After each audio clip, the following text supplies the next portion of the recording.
Hello guys, welcome to the Six Pack Dad channel. This is the first episode of a new channel that I've started to actually portray myself as a dad, but also speak to other dads about something that actually bothers you or concerns you about fatherhood that you want to know about.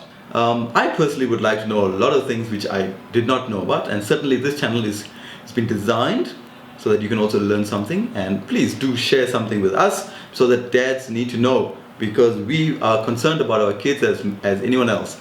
And what we want to do today is something called the Fact Clinic. That's with the C, Fact Clinic.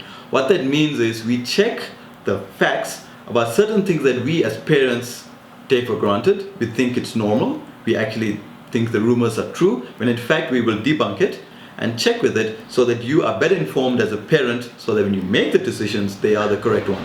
And who we have here today is Mina Damien from Digging in South Africa. That's Digging in South Africa, not mining, but fact checking. So he's the resident expert who's actually going to be giving us, and also for future episodes of all fact checking, to debunk any myths that's going around the parenthood neighborhood, should I say, in South Africa. Welcome, Mina. Thanks a lot. Thanks for coming through. Thanks for having me. Thanks. Cool. Anyway, what we want to do is talk about something very, very important to me. This is vaccines. Now, I don't mean taking vaccines or not taking vaccines.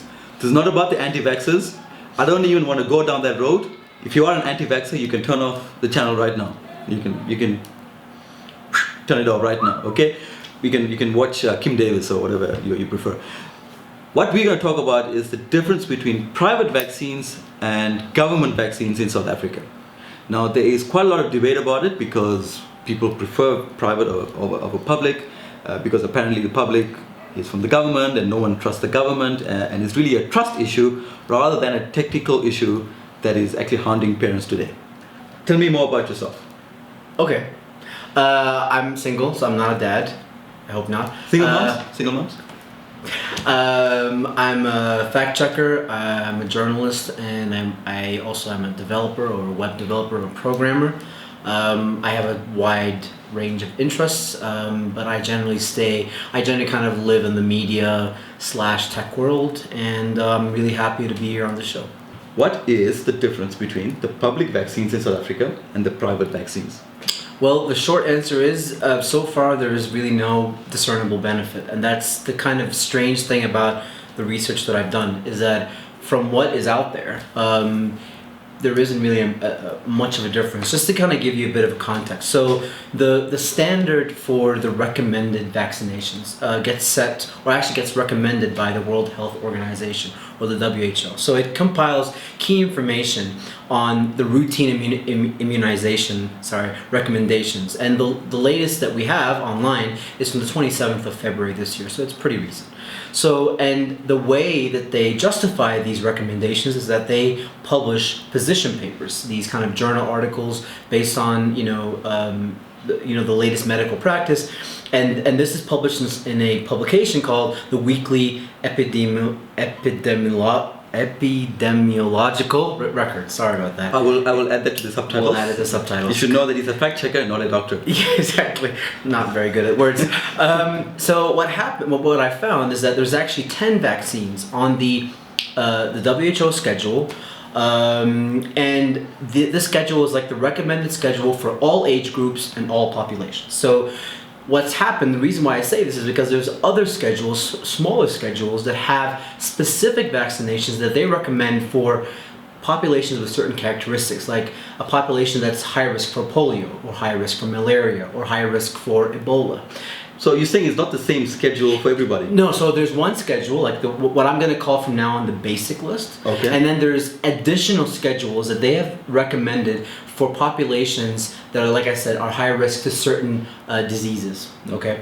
So what happens is that I found the schedule published by an organization called Amayeza. Okay. Now it's based on the 2009 schedule that the expanded program of immunization. Now this is the sort of like the sub-department of the Department of Health that deals with immunization in the public sector. So they manage the whole process and the whole they manage everything around immunization in the public sector in South Africa.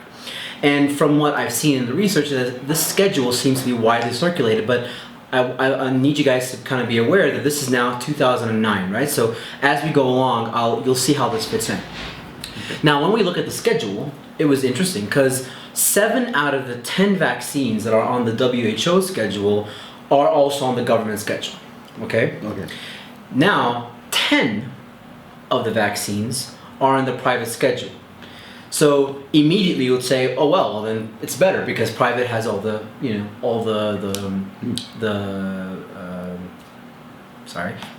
private has all the vaccinations that you need.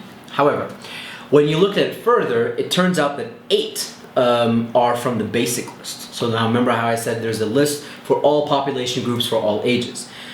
But only 8 of them are from the basic list. And then there's 2 that are on the additional schedules, and these are for specific population groups. So what has happened is that the World Health Organization has identified certain characteristics in the population and said, well, we believe that for this population, you also need this other vaccination.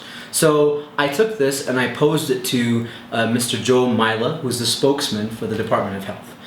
And he disagreed with me. He said, no, we actually administer all of the vaccines. Government is saying we're offering everything. But the schedule that's coming out of private saying, well, they're only offering some. But to kind of frame it back in the original question, because it's not about who's doing what and who's giving more, because that's not the point. To kind of answer to come back to the question again, is that actually there is no discernible benefit. They're offering the same vaccines. Government offers it for free. However, if you take one of these vaccinations at a private like hospital or a clinic, they won't charge you for the vaccine, but they will charge you what they call an administration fee or a consultation fee. So they're not actually charging you for the vaccine itself, they're charging you for somebody's time or for somebody's labor.